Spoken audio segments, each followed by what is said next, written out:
এই মালটাকে তো সবাই চিনতেছেন, আমাদের বাংলাদেশের জাতীয় ক্যারাস।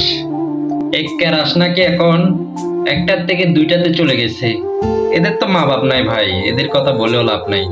আমাদের মনে করেন, আমাদের গরিবের মেয়েরা যদি করে তাহলে সমাজ খারাপ হয়ে যায়, আমাদের সমাজের মানুষের মুখ দেখাতে পারে না।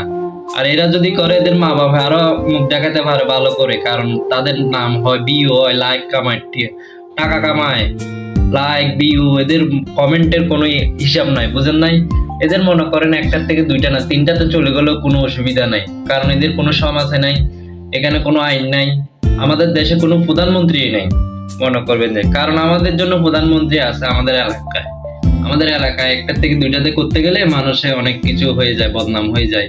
আর এদের কোনো মা বাবাই নেই। মনে করেন এগুলো ফুটপাতের থেকে এইসব টুকায় মার্কায় ওদেরকে খুঁজে খুঁজে মানুষে এই নাটক করাবে, এ করাবে, সে করাবে।